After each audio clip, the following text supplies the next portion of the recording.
C'est un milliardaire chinois qui vient en aide aux pays africains.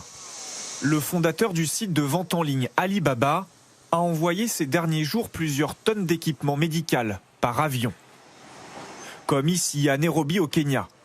En plus de l'aide du gouvernement chinois, le PDG Jack Ma a promis à chacun des 54 pays d'Afrique 100 000 masques, 1000 blouses et des kits de dépistage. Nous avons reçu 20 000 tests de la fondation de Jack Ma et des équipements de protection personnelle qui vont être rapidement déployés dans notre centre de secours d'urgence. On compte officiellement près de 6 000 cas et plus de 200 morts sur le continent. En rouge, les pays les plus touchés et en blanc, ceux sans aucun cas, selon leurs autorités. Mais impossible de faire un décompte précis.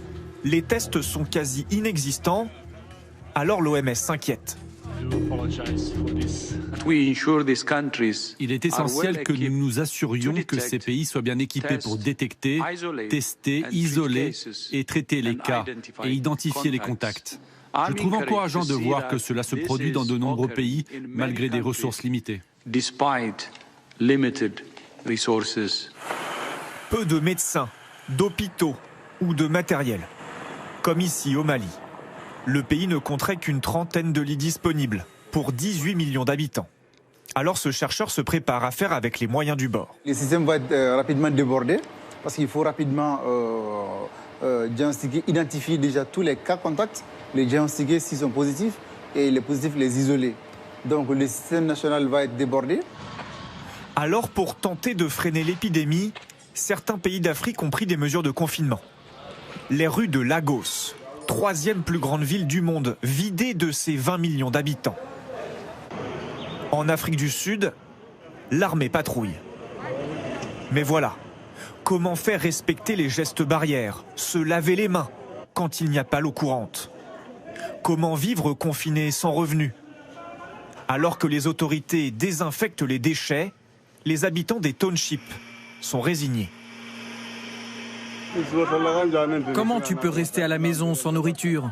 Nous sortons parce que nous avons faim. Ce coronavirus va nous tuer.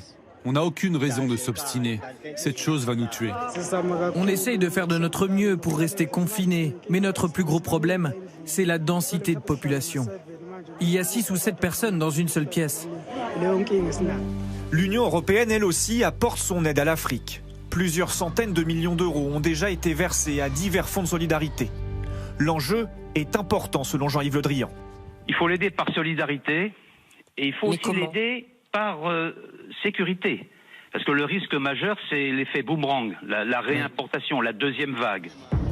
L'Organisation des Nations Unies estime que 3 000 milliards de dollars seraient nécessaires pour aider les pays en voie de développement à surmonter la crise. La majorité est située en Afrique.